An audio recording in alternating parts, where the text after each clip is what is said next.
You are listening to The Vocal Technologist. Spoken tech for your ears. Welcome back, everyone. You know, if you're a founder, maybe a marketing lead, trying to figure out what 2026 looks like, wow, it must feel like the ground is just constantly shifting under your feet. Oh, absolutely. It's like trying to build something solid during an earthquake. Exactly. I mean, between AI completely changing how people find things and entire, job roles just morphing or disappearing, it's honestly the most chaotic and maybe interesting time I've seen in this space.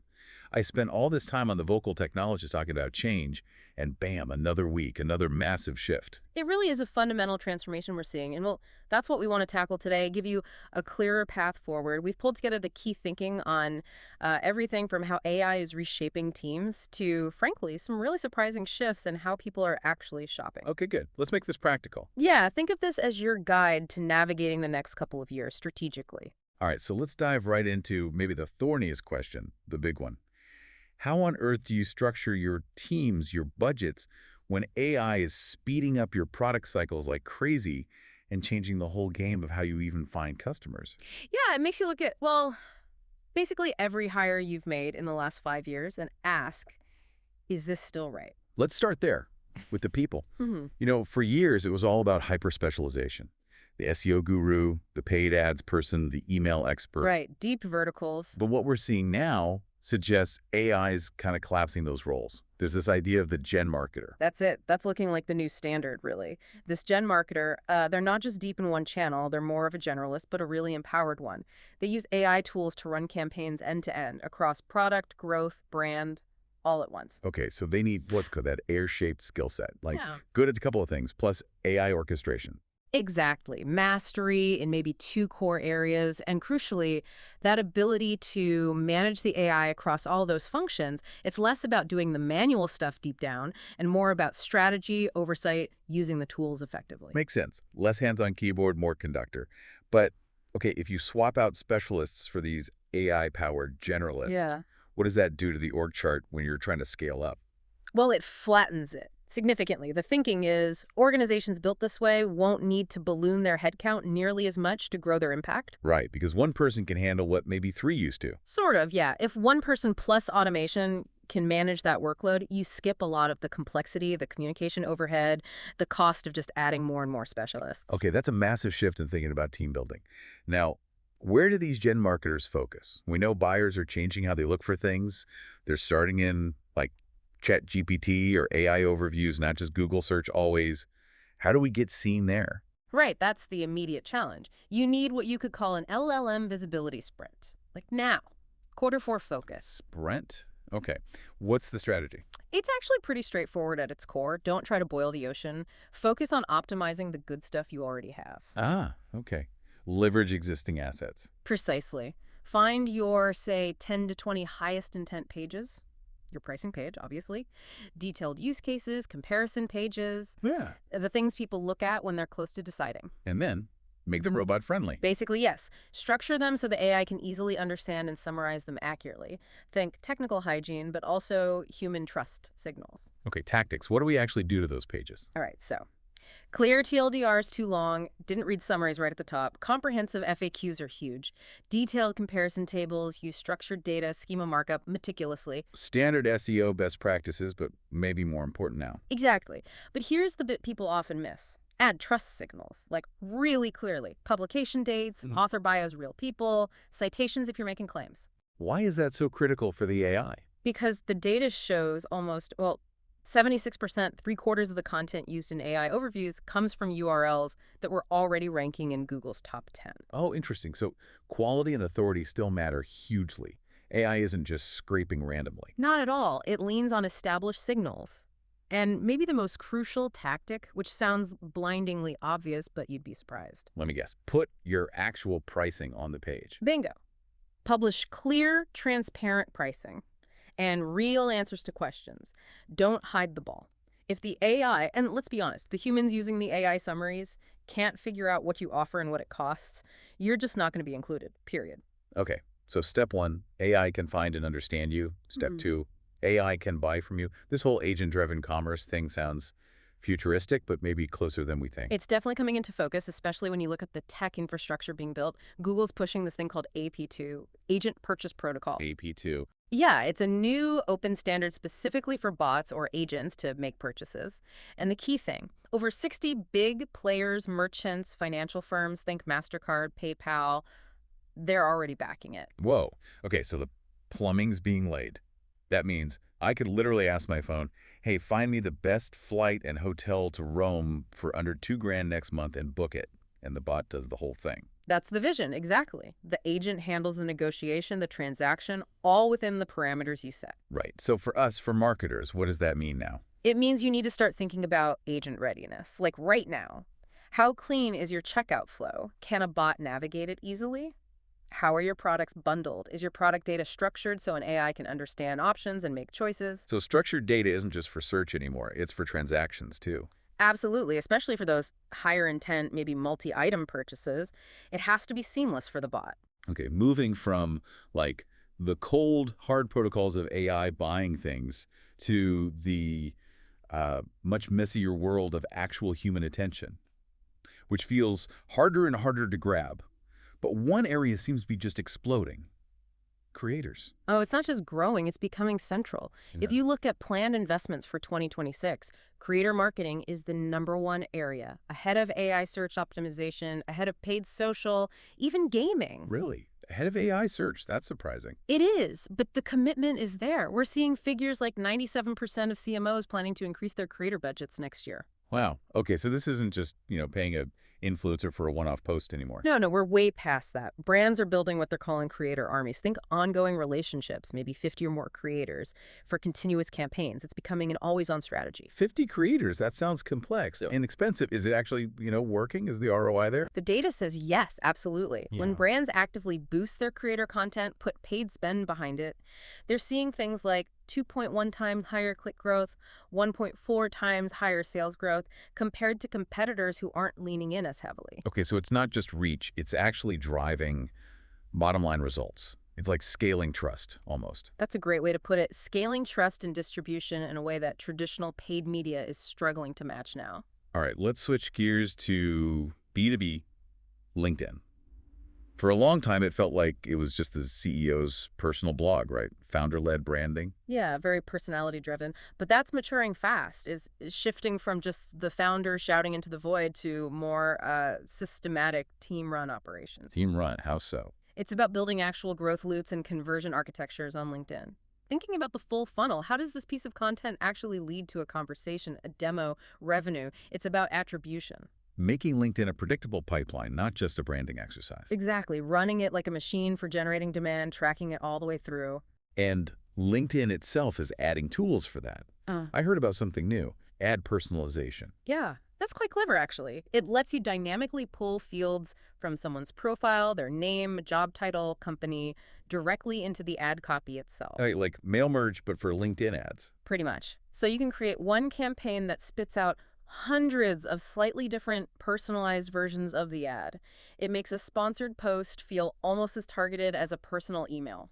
Okay, that could be powerful for cutting through the noise in B2B, making scaled outreach feel less scaled. Precisely. Improves that connection efficiency quite a bit. But, no matter how smart the tech gets, especially on certain platforms, authenticity just seems to win out. Look at Aldi or the beast that is Reddit. Yeah, those are great examples of ditching the corporate speak. Aldi, they basically stopped just talking about low prices on social media. Right, they got odor. Yeah. In a good way. Totally. Playful, tapped into culture, really built a distinct personality, and their engagement shot up double digits. People actually wanted to interact with the brand, not just see ads. And then there's Reddit, which feels like the Wild West. You try anything salesy, and bam, the moderators shut you down. Reddit is the ultimate authenticity test, isn't it? You can get results there. People seen traffic bumps, conversions up, maybe 20% even, but it is a tightrope walk. Automation is useless, I bet. Oh, worse than useless. It backfires spectacularly. The only way in is genuine native participation. You have to actually be part of the community, respect the rules, add value. Seems like a lot of work for maybe uncertain return. It can be, but here's the interesting side benefit. A really good, authentic thread on Reddit can actually give you a nice boost in SEO and now AI visibility too. Even if it doesn't drive leads today, it builds authority. Huh. Okay, so long-term play. It's quite the jump, though, from being super authentic on Reddit to suddenly dealing with shrinking profit margins. That kind of sums up the pressure cooker founders are in. All right, let's talk hard numbers. Pricing, particularly sauce pricing. Feels like everyone's rethinking it right now. Why the sudden urgency?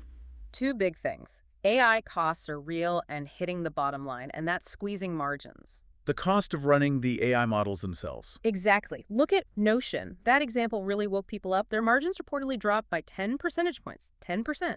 Just from the cost of using LLMs in their product. Wow, okay, so AI isn't just a feature, it's a significant CUGS cost of goods sold. It has to be treated that way, which forces the pricing conversation. Is this just like a temporary tax while the AI models get cheaper, or is this a permanent change? Do we need to completely rebuild sauce pricing? Well, that's the million-dollar question, isn't it? And because nobody knows for sure yet, companies are being cautious. They're mostly avoiding huge disruptive pricing overhauls. Smart. Too risky. Very risky. So instead, they're running smaller, more targeted experiments, testing the waters, gathering data before making massive changes. Okay, what kind of experiments? What should founders be trying, like, right now? We're seeing about 5 common tactics being tested pretty widely. 1, offering a discount if people skip the free trial and just pay up front. Interesting. Filter for commitment. Right. 2, clear introductory pricing that steps up later. 3, price anchoring, making the higher tiers look more reasonable by comparison. 4, user minimums for certain plans. And 5, getting smarter about bundling add-ons. Okay, so small tweaks, levers you can pull to try and reclaim some margin without scaring everyone off. Exactly. Low-risk ways to learn and adjust. Now, shifting to the consumer side, e-commerce. There's that old chestnut, the 80-20 rule. 80% of sales from 20% of customers. Is that still true online? It seems less true, maybe significantly less true. New analysis is showing that light buyers, the ones who only buy occasionally, actually account for almost half, nearly 50% of all online sales. 50%, wow, not 20%? Nope. The heavy buyers are still valuable, obviously, but if you only target them, you are missing a massive chunk of the market, like half the growth opportunity in this $8 trillion e-commerce space. So the takeaway is, you need to reach a much broader audience than maybe you thought. Stop focusing only on the super fans. That's the implication. If your retargeting is only hitting your power users, you're potentially leaving, well, trillions on the table globally. Widen the net. And this is all happening when things are looking a bit sluggish. Holiday season forecasts aren't great. Yeah, forecasts point to potentially the slowest sales growth since the pandemic started, and consumers are kind of bracing for it. 40% actually expect fewer discounts this year. Fewer discounts. Yeah. And they're also changing where they shop. Less on-brand websites. That was a striking finding. Preference for shopping directly on a brand's own website, it dropped significantly, from 61% down to just 40%. Where are they going instead? Marketplaces. Retailer sites. Exactly. Retail sites, big retailer apps, which means brands have less control over that end-to-end experience and data. You have to fight harder. Which, okay, brings us right back to the beginning. Teams, budgets, proving value. If you're investing in these big creator armies or complex LinkedIn tracking, how do you walk into the CEO's office or the board meeting and justify it? You can't just show real views, right? Oh, absolutely not. The CEO, the board, they don't care about vanity metrics. They need to see how social media activity, how creator campaigns, how all this brand building ties back to actual revenue. So proving ROI is non-negotiable. It's the only way to get buy-in, especially now, and bigger budgets. Social teams, brand teams have to connect their work to the dollars. Which means using proper frameworks, having clear KPIs, using scorecards, maybe benchmark data to show how you stack up. That's not just nice reporting anymore, it's survival. Totally. It's table stakes. If you can clearly show your revenue impact, your team gets funded, maybe even grows. If you're still talking about likes and shares, you're likely first on the list when things get tight in this margin-compressed world. Wow. Okay. Yeah. We've covered a ton of ground here. From, the nitty-gritty of AI protocols all the way up to org structure and board-level conversations. Yeah, it's a lot. But if you boil it down, the strategic challenge for, say, the next 2 years heading into 2026 It feels like it rests on these two almost opposing pressures. Opposing how? Well, on one hand, you need this relentless, structured experimentation, A/B testing everything, trying those small pricing changes, being really data-driven and rigorous. Okay, the analytical side. Right. But on the other hand, you need this push for deep, real, authentic engagement, building those creator armies, figuring out how to genuinely connect on tough platforms like Reddit. The human side. The messy stuff. Exactly. And AI is kind of forcing both. It's pushing marketing to be way more integrated with the agent readiness, product-led growth loops. And at the same time, it's forcing marketing to get way more sophisticated about attribution, about proving its financial impact. So more technical and more human all at once. Feels like it. Which maybe leaves one big question for you, the listener, to think about as you digest all this. Okay, lay it on us. Given everything we've talked about, the fatigue people feel with constant ads, the rising costs, think about the difference between push marketing versus pull marketing. Push being interrupting people. Yeah. Pull being attracting them. Sort of. Push risks burning people out, requires constant spending just to stay level. Pull builds momentum more slowly, organically, but relies heavily on people discovering you, on genuine engagement. In this new era, with the gen marketer, with AI changing discovery, which path is actually sustainable for your business long term? Push versus pull in the age of AI. That is definitely something to chew on. Great stuff. Thanks for breaking it all down. My pleasure. Until next time. Spoken Tech for your ears.